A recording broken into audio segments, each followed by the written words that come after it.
하나님 말씀 욥기 31장 13절에서 23절까지 보겠습니다. 만일 남종이나 여종이 나와 더불어 쟁론할 때에 내가 그의 권리를 저버렸다면 하나님이 일어나실 때에 내가 어떻게 하겠느냐? 하나님의 심판하실 때에 내가 무엇이라 대답하겠느냐? 나를 태 속에 만드신 이가 그도 만들지 아니하셨느냐? 우리를 뱃속에 지으신 이가 한 분이 아니시냐? 내가 언제 가난한 자의 소원을 막았거나 과부의 눈으로 하여금 실망하게 하였던가? 나만 혼자 내 떡덩이를 먹고 고아에게 그 조각을 먹이지 아니하였던가?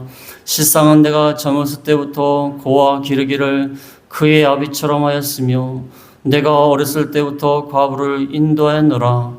만일 내가 사람이 의복이 없어 죽어가는 것이나 가난한 자가 덮을 것이 없는 것을 못 본 채 했다면, 만일 나의 양털로 그의 몸을 따뜻하게 입혀서 그의 허리가 나를 위하여 복을 빌게 하지 아니했다면, 만일 나를 도와주는 자가 성문에 있음을 보고 내가 주먹을 들어 고아를 향해 휘둘렀다면, 내 발이 어깨뼈에서 떨어지고 내 팔뼈가 그 자리에서 부스러지기를 바라노라. 나는 하나님의 재앙을 심히 두려워하고 그의 위엄으로 말미암아 그런 일을 할 수 없느니라. 아멘. 이 말씀을 통하여 하나님을 경외하는 자의 자비, 하나님을 두렵고 떨림으로 섬긴다면 어떻게 자비와 긍휼을 베풀어야 되는가? 하나님을 섬긴다는 자들이 자비를 베풀지 못하고 긍휼을 베풀지 못해서는 안 된다는 것입니다. 에이브라함 링컨, 미국의 대통령이죠. 에이브라함 링컨은 이렇게 말했습니다. 거의 모든 사람이 역경은 견딜 수 있다. 하지만 한 사람의 인격을 시험해보고 싶다면 그에게 권력을 줘봐라. 아무리 인격이 좋은 사람도 권력을 주면은 달라질 수 있다는 것입니다. 진정으로 그의 인격이 올바로 되어 있다면 그가 가진 권력을 가지고 올바로 사용한다는 것입니다. 그 다음에 윌리엄 윌퍼포스라는 사람이 있습니다. 윌리엄 윌퍼포스. 이 사람은 영국의 하원 의원입니다. 영국의 하원 의원으로서 노예 무역을 폐지시킨 사람입니다. 노예 무역을 폐지안을 내고 그의 결의가 될 때까지 끝까지 이 약한 자를 위해서 평생 동안 억눌린 노예들을 위해서 싸웠습니다. 많은 반대가 있었지만 노예 무역은 잘못된 것이다. 노예를 사고 파는 것, 이건 잘못된 것이다. 그래서 노예 무역 폐지를 이끌었던 윌버포스라는 사람은 이렇게 말했습니다.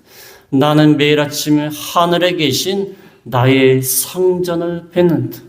그분의 눈앞에서 내가 땅의 종들을 어떻게 대하는지가 나의 심판이 기준이 된다. 하나님 앞에서 나의 모든 것들을 결정하였다. 하나님 앞에서는 그가 노예 무역을 폐지시켰습니다. 프랑스 왕 누이 9세는 왕궁의 화려한 식탁에 앉기 전에 항상 가난한 이들을 불러 모아 식사를 했답니다. 왕이 가난한 이들을 모아서 식사를 하였을 때 신하들이 이거 왕의 품격에 맞지 않습니다. 무슨 가난한 사람들을 데려다가 식사를 하십니까? 왕으로서. 그럴 때 그 왕은 이렇게 말했습니다. 내가 먹는 이 떡 한 조각은 나의 것이 아니라 나를 만드신 하나님께서 저 고아에게 전달하라고 잠시 내 손에 맡긴 것이다. 내가 혼자 먹는다면 그건 하나님의 것을 도둑질한 것이다. 내게 있는 것들은 하나님이 잠깐 맡긴 거다. 하나님의 것을 고아에게 전달하고 맡긴 것이다. 이것을 나 혼자 먹는다면 그건 하나님의 것을 도둑질한 것이다. 이 왕으로서 또 아까 말했다시피 링컨의 말대로 이 권력을 준다면 인격이 변화되는 사람이 많습니다. 자기가 권력을 가지고 있고 힘을 가지고 있으면은 그보다 못한 사람들을 무시하고 압제하고 멸시할 수가 있다는 것입니다.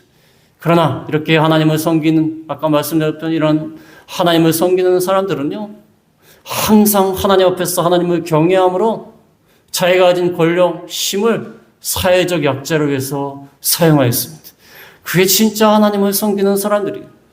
어느 날 하나님을 섬기고 교회생활 열심히 하고 신앙생활 열심히 한다는 사람들이 이웃에 대해서 자비를 베푸지 못하고 긍휼을 베푸지 못하고 도리어 싸움질을 하고 분쟁을 일으키고 도리어 사회에 악영향을 주는 그런 안타까운 현실 가운데 있습니다. 그래서 어떤 교회, 큰 교회 한번 가본 적이 있는데 주일이 되니까, 주일이 아닌데도 그때 결혼식 때문에 갔나요? 결혼식 때문에 갔는데 차가 워낙 많으니까 결혼식이 하니까 큰 교회에서 막 차들이 막 들어가는 거예요. 들어가는데 좁으니까 그 큰 도로가 막혀요. 그러니까 지나가는 사람들이 교회 때문에 항상 막힌다고 막 욕을 하는 거예요. 물론 그 교회가 사정이 있겠지만 그렇게 욕을 먹어서는 안 됩니다. 그렇지 않습니까? 그 교회 때문에 막히는 거예요. 큰 길이. 워낙 또 교회가 크고 차가 많으니까 더 그럴 수도 있지만 주변의 사람 생각해야 돼요. 꼭 차를 타고 와야 됩니까? 버스 타고만 됩니까?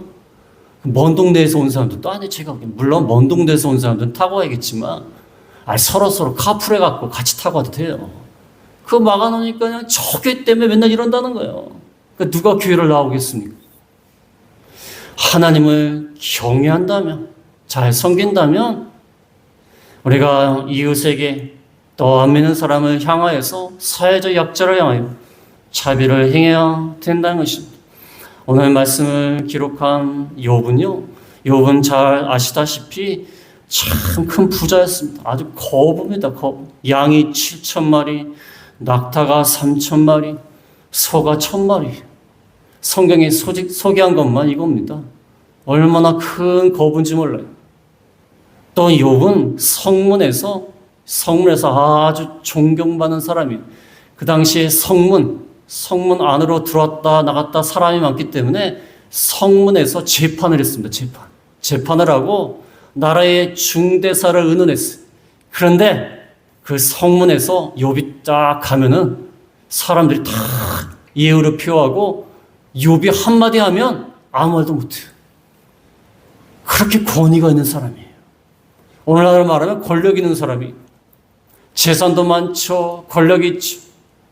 그런 욥이었지만 사회적 약자를 향해서는 참 긍휼을 베푸고 선을 베푸는 그러한 사람이었어요. 그래서 오늘 욥이 이 친구들과 이 격론을 펼치면서 자기 변명을 하는 말이지만 친구들은 욥이 죄가 많아서 막 당한다는 거예요. 거기에 대해서 욥이 자기 변명을 하는 말이지만 이 욥이 과거에 행했던 이 자비와 선을 행하는 이 선행은 참으로 우리가 본받을 만한 것입니다.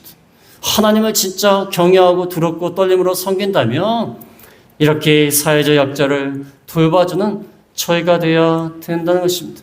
첫 번째로 드릴 말씀은 사회적 약자들에게 자비를 베풀었다. 13절하고 그 다음에 16절부터 21절입니다. 13절, 16절, 21절. 사회적 약자들에게 자비를 베풀었는데 첫 번째로는 약자의 권리를 인정했습니다. 약자의 권리. 자비를 어떻게 베풀었냐? 약자의 권리를 인정했습니다. 13절과 21절에 보면 만일 남종이나 여종이 나와 더불어 쟁론할 때 내가 그의 권리를 저버렸다면 21절에 보면 만일 나를 도와주는 자가 성문에 있음을 보고 내가 주먹을 들어 고아를 향해 휘둘렀다면 그렇게 하지 않았다는 것입니다. 남종이나 여종이 더불어 쟁론할 때에 그의 권리를 저버리지 않았다는 거예요. 만일 그랬다면 하나님 앞에 심판을 받았을 것이다 하면서 변명하는 거예요. 욥은요 약자의 권리를 인정했습니다. 남종이나 여종과 더불어 쟁론을 해요. 쟁론. 그 당시에 종은요 주인하고 쟁론할 수가 없어요. 어디 주인한테 말대답을 하고 또 쟁론을 하고 불평을 합니까? 그렇게 할 수 없어요. 소유물이에요, 소유물. 말하는 도구예요, 말하는 도구. 말하는 짐승이에요. 마음에 안 들면 그냥 죽여도 되고 때려도 돼요. 팔아도 되고. 근데 남정과 여정이 쟁론을 해요. 남자가 여정이 뭐 불만이 있다든지 뭐가 따질 게 있다든지 주인이 좀 마음에 안 든다든지 뭐 쟁론을 해요. 그럴 때 그 권리를 저버리지 않았다는 거예요. 얼마나 욥이 그렇게 거부고 많은 종을 거느리고 사회적 지위가 높은 사람인데도 불구하고 감히 종들이 어떻게 쟁론할 수가 있어요. 그러나 그걸 다 받아주는 거예요. 그들의 권리를 저버리지 않은 것입니다. 그들도 말할 권리가 있고 그들도 불평을 말할 권리가 있고 지연할 권리가 있고 그렇게 했다는 거예요. 그렇지 않습니까? 대단하지 않습니까? 오늘날 좀 돈이 많다, 권력을 가지고 있다 그러면 얼마나 우습게 합니까? 우습게 알아요. 국회의원들은 선거 전에는 머슴이 되겠습니다. 뭐 그냥 잘 부탁드리면 뽑아만 주신다면 막 잘 섬기겠습니다. 그래놓고 딱 뽑힌 다음에는 뭐 찾아가지도 않아요. 찾아가지도 않고 국회의원이 누군지도 몰라요. 그 다음에 누군지도 모르고 저 옛날에 서울에 살 때도 그래요. 꼭 선거철만 되면은 새벽 예배 꼭 나와요. 대예배도 아니에요. 새벽 예배 나와요. 그렇게 잘 받아고 해놓고 잘 봐달라고 해놓고 막상 되면요 그 지역의 국회의원이 누군지도 몰라요. 다 까먹어요. 오지도 않아요. 오지도 않아요. 상관도 안 해요. 됐으니까.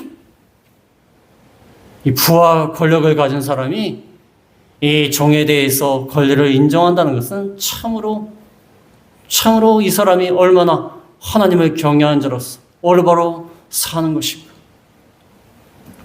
그 다음에 21절 아까 보면은 만일 나를 도와주는 자가 성문에 있음을 보고 내가 주먹을 들어 고아를 향해 휘둘렀다면 그렇지 않았다는 것입니다. 나를 도와주는 자가 성문에 있어요. 욥은 사회적 지위가 높습니다. 그래서 그를 지지하는 사람이 굉장히 많아요. 도와주는 사람이 많습니다. 그래서 백그라운드가 좋습니다. 그런 자가 주먹을 들어서 고아를 향해 휘둘러요? 휘두를 수 있죠. 권력이 있으니까. 나를 지지하는 사람도 많고 이 고아 주제에 뭐 이렇게 말이 많아. 그래서 주먹을 딱 휘두를 수 있어요. 압제할 수 있습니다. 강압적으로 나갈 수 있어요. 그러나 그렇게 안 했다는 거예요. 고아의 권리를 인정한 겁니다. 그가 약자니까 그의 권리를 인정한 것입니다. 이게 쉬운 일입니까? 그 당시에는요, 힘 있고 돈 있는 사람이요, 재판에도 유리합니다. 오늘날도 그래, 오늘날도. 유전, 무죄. 무전, 유죄. 돈 있으면 무죄. 돈 없으면 유죄. 오늘날도 뭐 옛날보다 낫다 싶지만 오늘날도 많이 통해요. 많이 통합니다. 돈 있는 사람들은 죄를 지면요, 유명한 노폼을 동원해갖고 아주 비싼 변호사들을 동원해갖고 합니다. 근데 가난한 사람들은, 힘이 없는 사람들은 뭐 돈도 없고 또 법도 모르고 어떻게 해야 될지도 모르고 그거 당하는 거예요. 당하는 겁니다. 물론 뭐 제도적으로 보안 장치가 있긴 하지만 국선 변호사도 세우고 뭐 그런 면도 있지만 그 당시에 오죽하겠습니까? 그 당시엔 돈 있고 힘 있는 사람이 무조건 재판에서 이겨요. 근데 욥은 그렇지 않았다는 거예요. 고아를 향해서 주먹을 휘두르지 않았다는 거예요. 강압적으로 안 했다는 것입니다. 그에게도 권리가 있었기 때문이다. 그가 권리가 있는 것입니다. 참 욥이 이 약자들의 권리를 인정한 것, 이 얼마나 귀한 것입니까? 그 다음에 사회적 약자들에게 자비를 베풀었는데 두 번째는 약자들을 먹이고 입히고 돌봤습니다. 사회적 약자들을 먹이고 입히고 돌봤다. 16절에서 20절에 보면은 16절에 내가 언제 가난한 자의 소원을 막았거나 과부의 눈으로 하여금 실망하게 하였던가. 여기 16절에서 20절에 보면은 16절에 가난한 자, 그 다음에 16절 끝에 과부, 17절 중간에 고아. 그 당시에 과부와 고아와 가난한 자, 이 사회적 약자에 대해서 그들이 원하는 바, 필요로 하는 바를 다 들어줬다는 거예요. 그래서 가난한 자의 소원을 막지도 않고 과부의 눈으로 하여금 실망하게 하였던가? 과부의 눈, 뭔가 도움을 요청하는 거예요. 요청하는데 도와주지 않으면 너무 실망하지 않습니까? 희망이 없고 절망에 빠진 그렇게 만들지 않았다는 거예요. 제가 옛날에 필리핀에 한번 가보니까 아이들이요 무슨 옷 같지도 않은 옷 입고 다니면서 거의 헐벗었어요. 계속 이래요. 돈 달라고. 기분 몇 달러, 기분 몇 달러. 계속 돈 달라고. 참 아이들이 그냥 그러고 돌아다녀. 얼마나 우리나라 옛날에 그렇지 않습니까? 기분 몇 초콜릿, 기분 몇 초콜릿. 옛날에 나이 드시는 목사님이 옛날 얘기를 하시면서 그랬다는 거예요. 미군들 앞에서 기분 몇 초콜릿, 기분 몇 초콜릿. 그러던 시절이 있었습니다. 그런데 욥은 과부의 눈을 실망하지 않게 하고 가난한 자의 소원을 막지 않았다. 그래서 그들에게 필요한 것을 베풀어 주었다. 17절에 보면 17절에 남아놓은 자 내 떡덩이를 먹고 고아에게 그 조각을 먹이지 아니하였던 남아놓은 자 내 떡덩이를 먹고 고아에게 그 조각을 먹이지 아니하였던가? 이 히브리어 원어에 보면요 뭐라고 나오냐면 남아놓은 자 내 떡 조각을 먹고 고아에게 그것을 먹이지 아니했던가. 떡 조각이라는 표현을 씁니다. 떡덩이라고 나왔지만 원래는 떡 조각이. 이 욥이요 겸손하게 표현한 겁니다. 내가 떡을 이만큼 줬어가 아니라 내 떡 조각을 먹는데 그 고아에게 그 조각을 먹이지 아니했던가. 내가 베푼 거는 떡 조각 몇 개다 그 말이에요. 겸손한 표현이에요. 내가 이만큼 줬다 그게 아니라 조금 떡 조각 줬어. 얼마나 겸손한 표현이에요. 욥이 아무렴 떡 조각만 줬겠습니까? 그 거부가 양만 7,000마리인데 양이 7,000마리 오는 날 돈이 얼마예요? 700마리만 돼 돈이 얼마인데 그렇지 않습니까? 떡 조각만 줬겠습니까? 겸손한 표현이에요. 겸손한. 나에게 있는 거는 떡 조각뿐인데 이제 자기가 부유한 것도 감추는 거예요. 나에게는 떡 조각뿐인데 그걸 조금 줬다는 거예요. 겸손한 표현입니다. 그래서 자기 혼자 먹지 않고 가난한 자의 소원, 과부의 눈을 실망시키지 않으려고 떡덩이를 먹고 그 고아에게 조각을 먹였다는 거예요. 우리가 참 이기적이에요. 사람이. 그렇지 않습니까? 이기적입니다.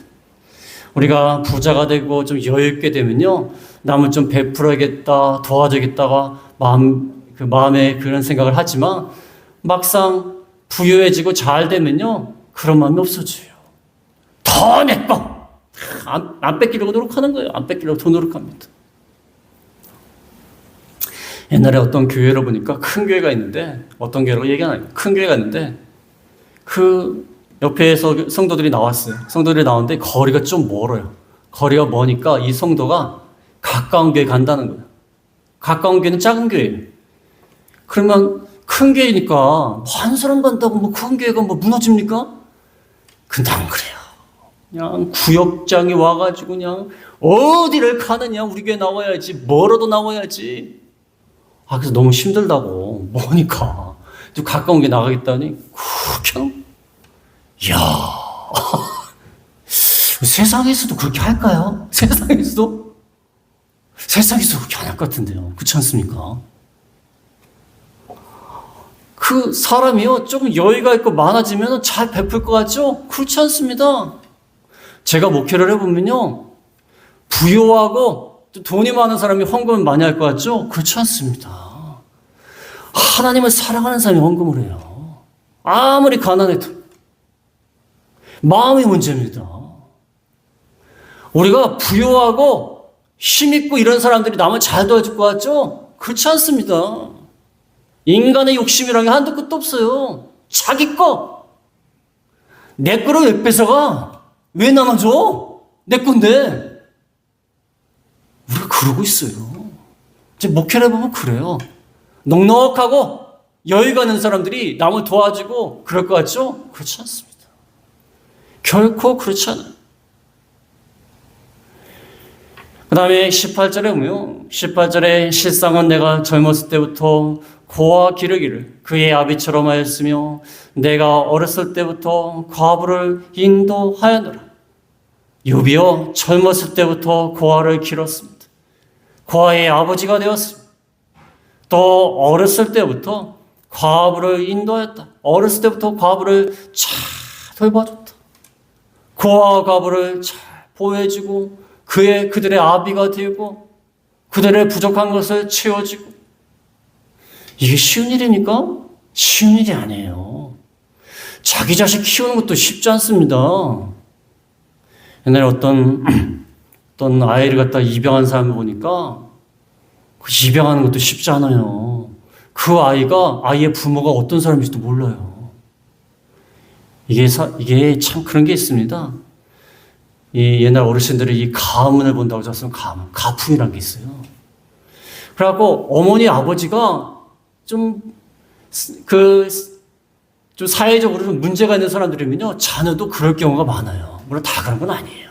편견을 갖고 또 대하면 안 되겠지만, 부모가 어떤 사람인지 모르고 아이를 데려봐요. 근데 사고를 치는 경우가 많아요. 왜냐하면 아이가 또 버려졌고, 정서적으로도 문제가 있고, 그런 상태에서 또 부모가 올바른 모범은 또 안 보였고, 그러니까 아이를 데려와서 입양해서 키운다는 게 그게 쉽지 않습니다. 물론 입양한 아이가 다 그렇다는 건 아니에요. 그런 또 편견을 갖고 또 그러면 안 됩니다. 입양한 아이 중에서 아주 훌륭하게 큰 사람도 많습니다. 그러나 남의 자식을 와서 키운다는 건 엄청난 위험 부담입니다. 그렇지 않습니까? 자기 자식이 속을 새겨도 힘이 드는데, 근데 여기 고아를 갖다가 아비처럼 기르는 거예요. 또 과부를 인도한 거예요. 과부와 욥이 무슨 관계가 있습니까? 무슨 관계가 있어요? 과부가 욥의 뭐 부인입니까? 친척입니까? 무슨 관계가 있어요? 그래도 과부를 잘 돌보는 거예요. 저희 필리핀 선교를 도와주시는 라스베가스의 남 목사님 계시는데 며칠 전에 만났습니다. 그분은 우리를 도와주시는데 조건 없이 도와주시는 거예요. 한마디 말도 안 해요. 선교를 어떻게 하느냐, 이번 지원금을 어떻게 썼느냐, 아무 말도 안 해요. 그냥 돈만 주세요. 돈만 주고 싹 가세요. 그리고 아무 말도 안 해요. 돈을 어떻게 썼느냐. 우리는 궁금하지 않을까요? 돈을 필리핀 선교하라고 지원을 해줬으면 좀 궁금하지 않을까요? 어떻게 이 돈이 쓰여졌는지. 그냥 믿고 그냥 주는 거예요. 그냥 무조건 하는 거예요, 무조건. 돈은 주되 참견하지 않는 거예요. 이 아무 관계도 없는 고아를 아비처럼 데려다가 키우고 과부를 돌보는, 정말 욥은 하나님을 경외하는 자예요. 그래서 이런 사랑을 베푼 겁니다. 19절에 보면은 만일 내가 사람이 의복이 없이 죽어가는 것이나 가난한 자가 덮을 것이 없는 것을 못 본 채 했다면, 못 본 채 하지 않았다는 것입니다. 앞에는 내 떡을 갖다가 나눠줬고 이건 입혀줬다는 것입니다. 먹고 입혀줬다. 의복이 없어 죽어가는 것이나. 그 당시에 가난한 사람은요, 의복이 없으면 죽습니다. 밤에 너무 춥기 때문에. 집이 없는 사람들은요, 겉옷을 덮고 자요. 근데 의복이 없으면 죽는 것입니다. 단순히 옷이 없는 게 아니라 생존의 문제예요, 생존의. 가난한 자가 덮을 것이 없는 것을 못 본 채 했다면, 못 본 채 하지 않았다는 거예요. 잘 지켜보고, 가난한 사람이 있고, 의복이 없는 사람이 있으면은 입혀주었다는 거예요. 20절에 입혀줬다고 하지 않습니까? 20절에 만일 나의 양털로 그의 몸을 따뜻하게 입혀서 그의 허리가 나를 위하여 복을 빌게 하지 않았다면, 양이 한 7,000마리 정도 되니까 양털을 갖다가 줘서 몸을 따뜻하게 입혀서 그의 허리가 감사하다고 욥에게 복을 빈다는 거예요. 허리라는 건 힘이에요, 힘. 허리에 힘이 있어야 되지 않습니까? 그래서 몸을 따뜻하게 해줘서 그가 용기를 얻고 힘을 얻게 해주고, 그래서 그의 허리가 나한테 감사하다고 복을 빈다는 거예요. 따뜻하게 입혀줬다는 거예요. 먹고 입혀주고 돌보는 그런 욥이라는 것입니다. 어떤 분은 그럴 거예요. 뭐 양이 7,000마리나 되니까 했겠지. 나는 뭐 양 7마리도 없는데 뭘 했겠냐. 부자니까 했겠지 뭐. 부자니까. 맞을까요? 부자니까 했을까요? 그렇지 않습니다. 그가 정말 하나님을 잘 섬기는 자였기 때문에 그의 부를 잘 사용한 거예요. 부자라고 다 도와주지 않습니다. 자기가 가진 부와 물질을 잘 사용을 했다. 두 번째로 말씀드릴 것은 자비를 베푼 이유. 왜 이렇게 자비를 베풀었을까? 자비를 베푼 이유 첫 번째는 15절에 나와 있습니다. 15절에 보면은 나를 태석에 만드신 이가 그도 만들지 아니하시느냐. 우리를 뱃속에 지으신 이가 한 분이 아니시냐. 첫 번째 이유가 뭡니까? 모든 인간을 하나님이 만드셨다. 하나님이 나를 태석에서 만드신 이가 그도 그 약자들도 만들지 않았냐? 우리를 뱃속에서 지으시니 한 분 하나님이다. 한 분 하나님이 우리 모두를 지으셨다. 가난하건 부하건 나이가 들건 젊었건 다 하나님이 지었다. 사회적 약자이건 강자이건 하나님이 지으셨다. 지으시고 만드셨다. 하나님이 자기 형상을 따라 지으시고 만드셨다. 지으셨다는 것은 아주 섬세하게 만드셨다는 거예요. 흙으로 빚듯이 섬세하게 만드셨다는 거예요. 하나님이 만드셨기 때문에 누구나 인권이 있는 거예요. 인권. 인간이 누릴 권리를 가진 거예요. 그래서 기독교 사상에 영향을 받은 서방의 국가들이 모든 인간은 태어날 때부터 인권이 있다는 거예요. 인권. 모든 사람 똑같다는 거예요. 그래서 그 사람은 노예로 부리거나 뭐 물건처럼 수단처럼 사용해서는 안 된다. 그 사람이 부자건 가난한 사람이건 남자건 여자건 노인이건 젊은 사람이건 백인종이건 황인종이건 흑인종이건 다 하나님 만드셨다. 하나님의 자녀다. 왜 차별을 하냐? 그래서 자비를 베푼다는 거예요. 그 영혼을 아주 귀히 여기시는 그 목사님들 보면요. 우리가 보기에는 참 헐벗은 옷에 짖지도 않고 냄새도 나, 냄새도 없나. 그런데도 그 사람을 껴안아요. 이 사람도 하나님의 자녀라는 거예요. 하나님의 형상대로 지음받은 피조물이라는 거예요. 이 사람도 하나님이, 예수님이 그를 위해 죽으신 귀한 영혼이라는 거예요. 그 하나님의 자녀를 안는 거예요. 우리 같으면, 저 같으면 진짜 못해요. 냄새에 민감하기 때문에 제가, 옆에만 가도 막, 냄새가 얼마나 나는지, 얼마나 안 씻고 막 그런데 냄새가 나요. 그런데 그걸 안 와요. 그거는, 그런 분들도 계세요. 진짜 그런 분들도 계세요. 하나님의 형상으로 창조된 사람이다. 그러니까 욥이 자비를 베푼다. 그 다음에 두 번째 이유는 하나님 앞에서 심판을 두려워하기 때문에 베푸는 겁니다. 하나님 앞에서 심판을 두려워하기 때문에. 14절과 22절, 23절에 나와 있습니다. 14절에 보면 14절에 하나님이 일어나실 때에 내가 어떻게 해야겠느냐? 하나님이 심판하실 때에 내가 무엇이라 대답하겠느냐? 내가 약자들을 괴롭히고 압제하면 하나님이 일어나신다는 거예요. 일어나신다는 것은 법정에서 판사가 일어나는 건 말이에요. 판사. 그 다음에 증인이 일어나는 거예요. 내가 약자를 이렇게 괴롭혔어? 내가 형벌을 가할 거야. 그렇게 일어나시는 걸 말해요. 하나님이 심판하실 때에 내가 무엇이라 대답하겠느냐. 하나님이 재판장으로 일어나셔갖고 내가 왜 약자들을 이렇게 괴롭혔어? 내가 심판할 거야. 그럴 때 욥이 뭐라고 대답하겠습니까? 대답할 말이 없다는 거예요. 하나님을 섬기는 자로서 하나님 앞에서 심판을 두려움으로 이렇게 한다는 것입니다. 22절에 보면 22절에 내 팔이 어깨뼈에서 떨어지고 내 팔뼈가 그 자리에서 부스러지기를 바라노라. 나는 하나님의 재앙을 심히 두려워하고 그의 위엄으로 말미암아 그런 일을 할 수 없느니라. 내 팔이 어깨뼈에서 떨어집니다. 그 다음에 팔뼈가 부스러지기를 바라노라. 하나님이 심판을 받아서. 나는 그렇게 할 수 없다. 하나님이 심판하실 것이다. 팔이 어깨뼈에서 떨어지듯이 팔뼈가 부스러지듯이 심판하실 것이기 때문에 두려워서 하나님 앞에서 그렇게 못한다. 그 다음에 23절에 뭐라고 나와 있습니까? 나는 하나님의 재앙을 두려워하고 위험으로 말미암아 그런 일을 할 수 없느니라. 하나님의 심판을 두려워하고 그의 위험,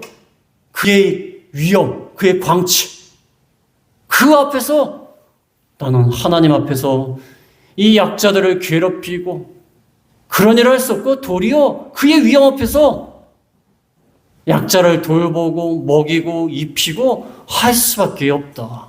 왜냐하면 나는 하나님 앞에서 사는 사람이다. 항상 하나님 앞에서 살기 때문에 욥은 자기가 가진 부와 권력을 가지고 그것을 누리고 자기 혼자만 누리고 또 약자들을 무시하고 갑질하고 횡포를 행하고 그러지 않았다는 거예요. 이 욥이 얼마나 참 좋은 선행을 하였습니까? 그래서 제가 이 말씀을 선택한 이유는 하나님을 섬긴다는 사람들, 믿음 있다는 사람들이 교회에 나와서 이 종교적인 생활은 너무나 잘하는데 그 하나님 앞에서 자비를 행하고 이웃에게 선을 행하는 일, 이것을 못해요. 그래서 자기는 하나님을 잘 섬긴다고 그래요. 근데 욥은 그러지 않았어요. 욥은 하나님을 잘 섬긴다고 하면서 도리어 하나님의 사랑을 이웃에게 베풀었어요. 그게 진짜 하나님을 경외하는 사람이라는 것입니다. 그래서 우리가 하나님을 경외하는 자로서 자비와 긍휼을 베푸는 저희가 다 되겠습니다. 말씀을 생각하시면서 기도하겠습니다.